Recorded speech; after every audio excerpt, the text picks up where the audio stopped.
You're listening to the audio production of First and Second Chronicles audio lectures by Carol M. Kaminski, published by Zondervan and read by the author. These audio lectures are a unique learning experience. Unlike a traditional audiobook's direct narration of a book's text, this production includes high-quality live recordings that cover the important points from each chapter, as well as relevant material from other sources.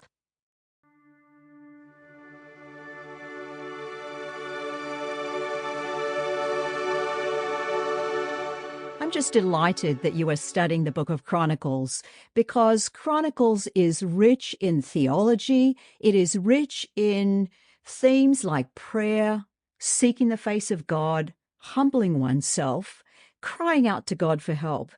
We'll be looking at the stories of Israel's kings, but there are beautiful sermonettes and times of worship in Chronicles that is intended to draw us into the presence of God. I'll be walking you through the genealogies, because the genealogies can be difficult, so I'll be walking you through those. And then we'll be studying kings like David and Solomon and the temple he built and the dedication of the temple and the wonderful prayer that stands as this highlight of his ministry. And then we'll be looking at kings in the divided kingdom and the southern kingdom, and we'll be tracing the story of kingship all the way through until the end. And then at the end of the book, we come to King Cyrus, the last two verses, this message of hope to return to Jerusalem. So that's where we're headed, and I'm just delighted that you are studying this book. So we think about the time period of Chronicles. Let's talk for a few moments about authorship and then the dating of the book, just to get the lay of the land as we start with it. So first of all, the book of Chronicles is written in the final time period of the Old Testament. And we call this the Persian period. And it really is signaled by the reign of King Cyrus in 539. And then when he ushers in the return from exile, where God's people go back to Jerusalem and they start rebuilding. And there are two waves of returns that take place.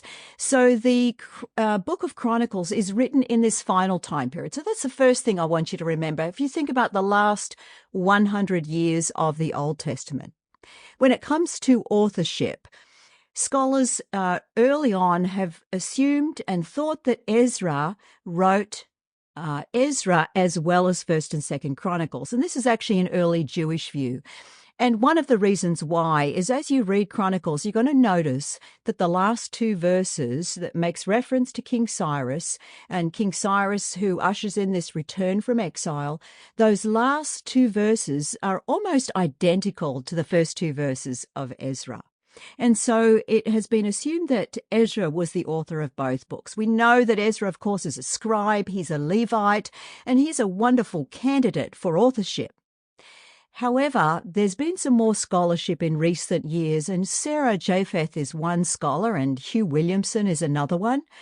And what she has done is that she has compared the actual text of Ezra and Chronicles and has noticed that there's a number of difference in terms of language, literary style, and theology. And she came to the conclusion that the author of Chronicles is someone different than the author who wrote Ezra. Hugh Williamson has also done work in this in Chronicles, and a number of scholars have followed up with scholarly articles. And the scholarly consensus is that the author of Chronicles is not to be identified with the author of Ezra. So then the question is, well, who is the author?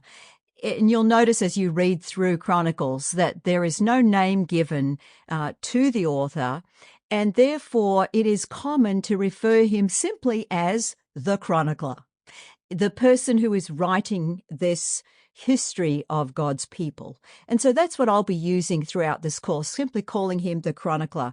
We would assume that he's going to be a Levite and he's well trained in the scriptures.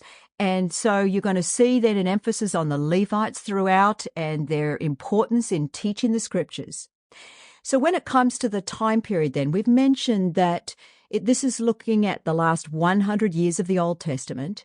And that would be 539 to approximately 400 BC, because you'll recall that the Old Testament finishes approximately 400. And then there's about 400 years. We sometimes refer to it as the Sample complete. Ready to continue?